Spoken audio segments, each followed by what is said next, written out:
Greetings, good storytellers. I am the Artful Narrator, and it is my privilege to welcome you to learning the tropes of writing. Today we are going to take a look once again at time travel tropes and the broad sea of possibilities presented by that wonderful genre. And more specifically, going to look at a specific trope which can be used to help you to avoid creating alternate timelines or having your protagonist fall prey to the old foe of the time traveler and the occasional foe of the time travel story writer. This being none other than the paradox. A paradox, a most ingenious paradox. This paradox. I love a good paradox. Paradox.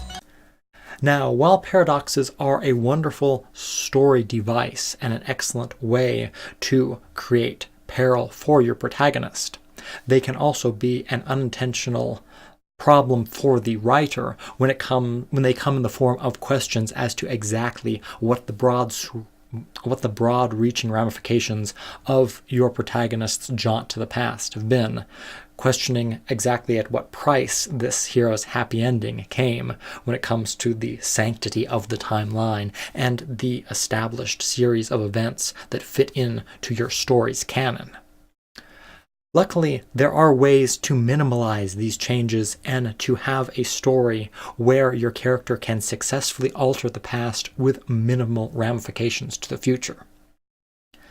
Now, paradoxes usually come in the form of a misadventure by your character, a slight misstep in the past, having ripples that spread out, and from that seemingly innocuous event, and such catastrophic consequences can come about as perhaps the Nazis winning World War II, or bizarrely enough, smaller but no less strange instances where perhaps your protagonist where your protagonist's misadventures in the past cause their girlfriend in the present to nonsensically have a different face when the hero returns, almost as if she is played by a different actress in the sequel. Now, the way that paradoxes are created is oftentimes shown as being something as simple as your character, simple though innocuous as your character stepping on a butterfly and so altering the way that history was supposed to play out, or something more egregious as like accidentally killing one of their ancestors before they have had the chance to sire the child that will go on to be the ancestor that will give birth to the parent of your protagonist, and so on, creating the grandfather paradox, one of the most perilous paradoxes that you can encounter. Still, there is another source of paradoxes, and that is during stories that use a variation of time travel rules, where time is enforced, where the sanctity of the time stream is watched over in some manner. Now, this could be something as vague as just fate itself having a vindictive or miserly nature, wanting things to transpire the way that they were originally set. Or it could be something with an actual face to it, a deity of time that will brook no interference in their domain, or even something like a time police, a self-appointed judicial board who have taken it upon themselves to make sure that time travelers do not wreak havoc with the timeline. And you can in fact see an example of this in the first season of The Legends of Tomorrow, where Rip Hunter attempts multiple times to rescue his family, only to later discover that his actions have each time been thwarted by the power of this time police. And so in this instance, your character must not simply overcome the difficulty of traveling to the past, but must actually work within the rules of this world's time travel to successfully circumvent this opponent, this oppressive force that does not wish any change to be made to the past. And so, how do you successfully carry out this mission? How do you change the past in such a way that the change can be allowed to exist? The answer is to take homage from an entirely different genre and to use the idea of a time heist.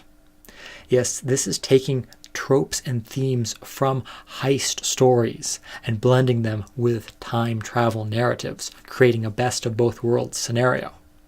Here, rather than having your protagonist just jump into the past and wander around having a sightseeing tour, getting into madcap adventures, and shaking hands with famous characters. Instead, here, your character goes in with a very clear plan in mind, and like a ghost, they pass among the different people in the crowd, just a face, interacting with no one, leaving no lasting impression on anyone until they reach their objective. And then they stealthily remove this item from the timeline and bring it back to the present in such a way that it is never missed and that their presence is not recorded anywhere, not even invoking the ire of this force that sees fit to keep time intact. Now, obviously, you as the writer will need to pick a scenario that is most advantageous to this type of trope.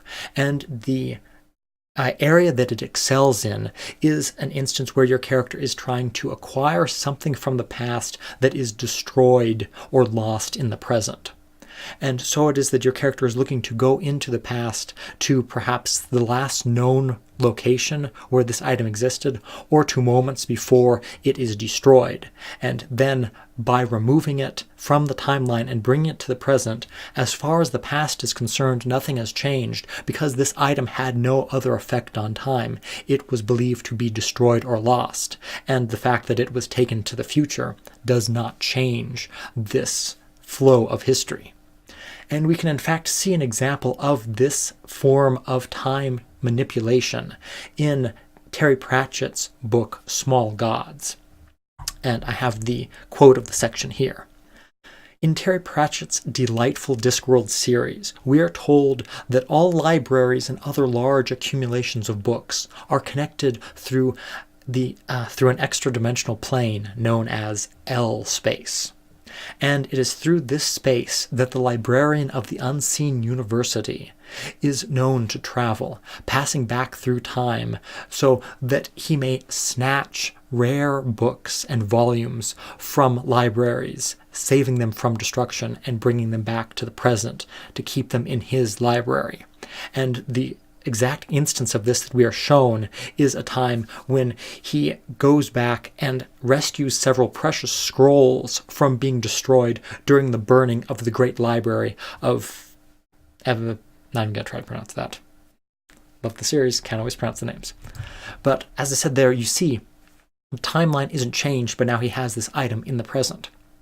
And so, with a heist mentality, your characters can research up on those days before this event and travel back to that time and go through this carefully choreographed series of events to get to the item, retrieve it, and evac, leaving no one the wiser of their presence.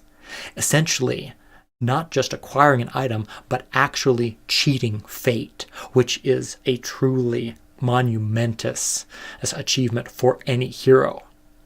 And that is the joy of this version of time travel and this specific trope, because here your character is not overcoming the difficulty of acquiring the ability to travel through time. They are overcoming this specific system. They are outwitting the status quo of how time is supposed to act.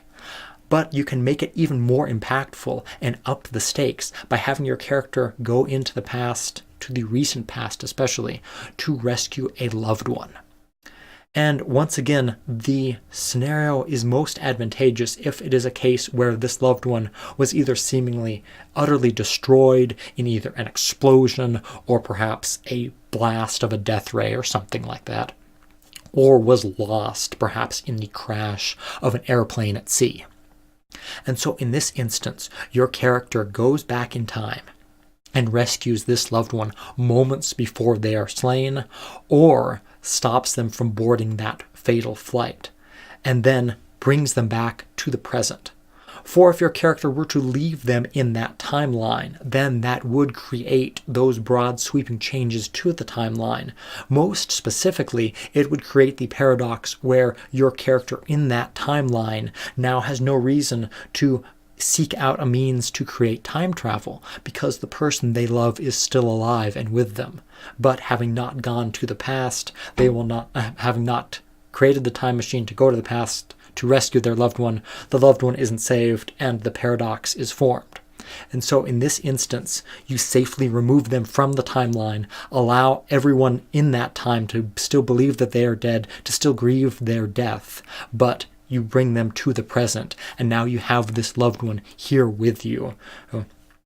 And this can even be, and you can even make this a little bit more complex and weave in more themes from a heist or conspiracy theory sort of genre, should you so choose, by making it a more difficult scenario for the hero, where this loved one was not destroyed with no remains left, and instead it is more the case of the finale to the season 2 of BBC's Sherlock, where Holmes appears to die and there is even a body there, but it is later revealed, spoilers, that it was in fact just a double, a look-alike body that was put in his place.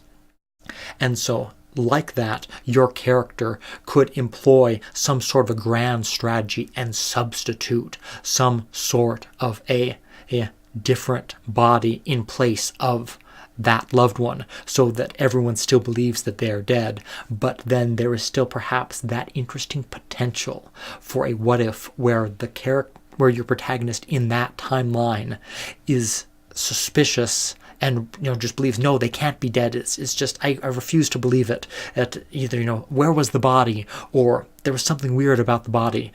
There has to be something more to this. And that conspiracy theorist sort of mentality is either what leads them to create the ability to travel through time, or it's what gives them the inspiration to use that as the way to cover over this time heist, to hide it from this god of time, from these time cops, so that as far as the timeline is concerned, and as far as they are concerned, the timeline is safe, everything is intact, but now you in the present are reunited with your loved one. But as this is blending themes from the heist genre, you must take care to appreciate that and to use perhaps another trope that I've referenced, which is the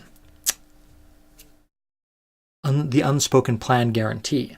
For you still want there to be drama. You still want the audience or the reader to be on the edge of their seat and to believe that this mission that has to go off without a hitch, to believe that it is dangerously on the edge of falling apart at every moment. And the way you accomplish this is by only giving a vague description of what your protagonists are going to do in the past, showing that they are rehearsing it and they are figuring it all out, but not letting the reader in to all the exact details. That way the reader won't know whether the events are playing out the way they are supposed to, or whether something has gone wrong. Or if something does go wrong, the heroes are able to rectify it quickly enough to keep it from creating those ripples in the timeline.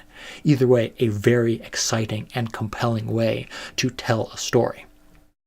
Now, I hope that this video gave you some interesting food for thought and some ways to create perhaps a interesting or innovative time travel story. Because, as I've said,